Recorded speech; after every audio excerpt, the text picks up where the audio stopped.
Welcome one, welcome all to the first APWP wrestling show. I'm your host, Todd the Bod, coming to you live from Pittsburgh, Pennsylvania. Let me bring up my notes from the pay-per-view. Now, two things before I start off. APWP stands for Absolute Punk Wrestling Predictions. So if you're not a part of AbsolutePunk.net, you probably don't know what that means, and that's more than fine. So we'll just go by APWP Wrestling Show. Second off, I understand there are plenty of YouTube accounts out there with dudes my age just talking to their webcams about what they saw in wrestling and then just complaining about it. But so if you don't want to watch my show, that's more than fine, because there are plenty others out there, probably a lot more popular than mine. But here's the thing about mine: I'm not going to eat my own boogers, and I'm not a redneck.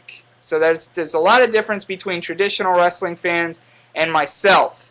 But if you do want me to eat my own boogers, just comment, and maybe I will next time around.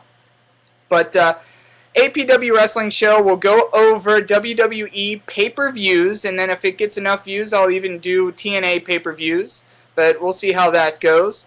And at the end of the show today, I will be crowning a new APW champion. So if you are on Absolute Punk, then you'll know what that means. And there's a new champion tonight. Quickly through everything, I'm going to run down the pay-per-view, and it's going to go in two different directions. It's going to be the heat and the shine. So the heat is what I did not like about it, and the shine is what I did like about it. So, to start things off, and I'm going to go quickly through these matches so my shows aren't like 10 minutes long. But going down first with the heat of the pay-per-view, I thought Justin Gabriel's theme music was horrendous. And yes, I'm talking about the little things here. So a lot of these heats are small heats, like this one. A lot of them are big, but Justin Gabriel's theme was awful. I don't know what they were trying to say about his character or where he's going, but it really just, I don't know, it just kind of fit like a diva. So next, this is also a small heat. The SmackDown Money in the Bank match was first, as you see the replay going on in the back here. I believe it was first at last year's pay-per-view, so I thought it would have been cool just to switch it up a little bit. Next in the match itself, the SmackDown Money in the Bank match, Cody Rhodes, and I think actually it's going to happen sooner than later in this match as I'm watching. Cody Rhodes did his finisher Crossroads on Wade Barrett. That's kind of unbelievable because Barrett's a big guy, Cody's a small guy, just didn't work. Okay, also what I'm going to heat from this pay-per-view, and this is in general, is the fact that Booker T's commentary is awful. Everything he says, it's something, then he says right here, then he'll say right there, which that's not even something you put together. Right there, right followed by dare is not something you put together. So I'm a big Matt Striker fan. Probably most of you aren't, but that's fine. But I miss Matt Striker, and Booker T is just lame. Also from the pay-per-view, Big Show still selling the knee injury. I do not buy him selling the knee injury still. I do like Big Show and Mark Henry's current feud. It's not that I don't, but it's just I don't see what it does for either one of them. If Mark Henry goes over, which he did tonight, or Big Show in general in the long run goes over, I just don't see what it does for any of their careers. It doesn't help either of them. There's far too many heels on SmackDown anyway, so if Mark Henry goes over, I just don't know why. Speaking about that, I do not like that Christian is now considered a heel. I know he kind of gets a mixed reaction still. I do think he plays the role well, but overall, SmackDown does not need heels. I don't know why he's a heel. And to top it all off, he has face music, he has a face image, and he attempts to do Edge's spear. Now, just Wrestling 101, if you want to get the crowd to boo you, you don't want to take the finishing move of maybe now one of the most popular faces in WWE history, and the recently retired Edge. So I don't know why he's going to do the spear. At first I thought it was lame that Christian won by disqualification, but it turns out, and I'll talk more about this in the shine of the pay-per-view, turns out it wasn't too bad and what happened, but WWE seems a little bit too protective of Randy Orton, and they had Christian go over in a DQ, obviously, because they didn't want him to lose clean. In kayfabe-wise, wouldn't it have been smart for Daniel Bryan to cash in on Christian then? I mean, he was pretty much down for the count. Bryan could have pinned him, and that could have been it, but whatever. But there's a lot of shine I want to get to in this pay-per-view. First off, I want to say that WWE's Money in the Bank this year has been the best pay-per-view that I've ordered, by far. And if anything, it made me feel like I was actually watching wrestling again. Because Capital Punishment, I felt last month, was their worst pay-per-view I've seen in quite some time, and it just had nothing to say for it other than, oh, it just time passed and I saw another pay-per-view. Felt nothing for it. I felt something for this pay-per-view, and I haven't felt something for a WWE pay-per-view since WrestleMania, and as we all know, it was the worst WrestleMania ever. Now, some shine, and again, I'm running long, so I'll get to this pretty quick. I thought it was pretty cool that Sheamus got a pop. I'm a big Sheamus fan, but I'm not too sure why. I'm not too sure as to why the Chicago crowd liked Sheamus, but I'm glad that they did, and it was cool to see Sheamus get a pop. Sin Cara's spot where he got powerbombed onto the ladder when the ladder broke. That was awesome. Then he kind of sold it like Devon Dudley used to do in ECW when he used to just like shake, so that was cool. Daniel Bryan winning Money in the Bank. I wanted Wade Barrett to win just because, again, there are so many heels on SmackDown that they just get lost in the shuffle by default. But it was cool to see Daniel Bryan win. I'm very happy because, as most people in the IWC, I'm a Daniel Bryan mark as well. I just wish he would show a bit more personality. He just seems, I don't want to say soft, but it's just, I don't know, it just seems like too much of a regular guy, so maybe this starts his push. The Divas match wasn't awful. Going down the line, Evan Bourne's airborne from the top of the ladder was very clean, and I thought it was very well done.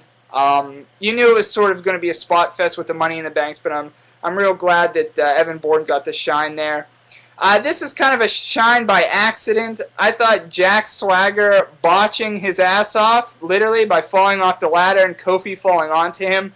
I'm going to shine that because, you know, it was a careless mistake, but it looked pretty cool to watch, and I did laugh, and it was a cool spot. Miz running down to sell his knee injury when he was climbing the ladder. That was very cool as well. It kind of made me pop a bit just because I saw it. I'm like, oh, he's going to win again, but then he didn't. So that was cool that they went that way. A botch that kind of turned into like a funny little deal here was when Alberto Del Rio took off the mask of Rey.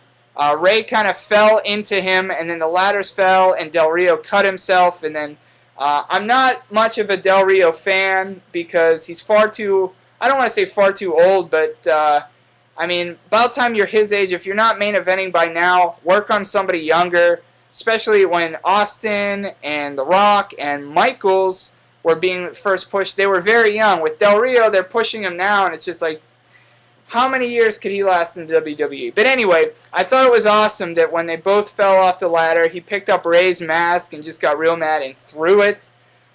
I kind of like that. Fast forward to the Randy Orton-Christian match. Randy Orton did that. I haven't seen Orton do this before, but he did that inverted neck breaker. Thought that was awesome.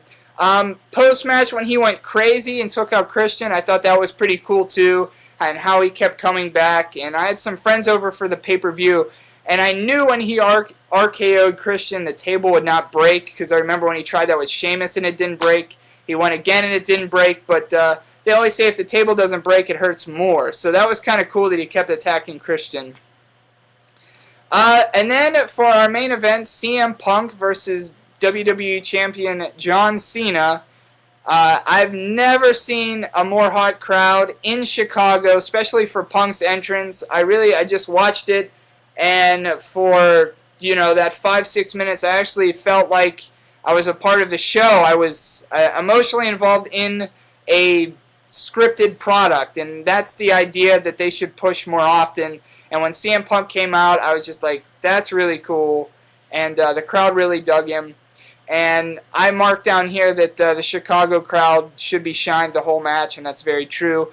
The fake Montreal screw job was very awesome too. How Vince came down, and you thought it was going to be the same thing with like the Bret Hart Shawn Michaels deal again, where he came down to the ring, he called for the bell. Cena didn't want it to have it that way, so he ended up losing clean. CM Punk winning clean and leaving with the WWE Championship. I thought for sure Del Rio would come down and then take the title off of Punk, but Punk just left, and that was pretty cool. I expect Punk to lose the title to Del Rio tomorrow night on Raw, and whatever, I guess you have to if you are leaving a company, but I just thought it was a great pay-per-view, and I don't remember myself saying, at least in recent memory, man, that was a great pay-per-view. I just say, oh yeah, it was a good show, but that was a great pay-per-view, and I'm very happy that I did order it.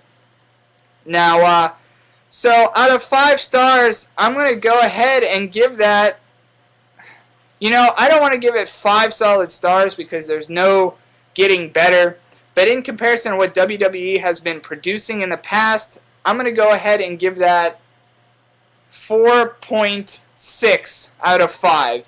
But it's an A, and if there's more shows like that, WWE, I will buy them. Now on to the next order of business, the APW Championship. Of course, I hope you lasted. I didn't want to go 12 minutes, but I did. But the APW Championship, the new champion will be Mike 25. Now he's got 9 points tonight. There was a few people with 8 points. I think the champ had 7, but unofficially, the new champion is Mike 25. So, if you're him or you're anybody else, check your points. And if I don't hear anything, I'll make a belt for you tomorrow, Mike. But this has been the first APWP wrestling show. I'm your host, Todd the Bod. You have a good evening.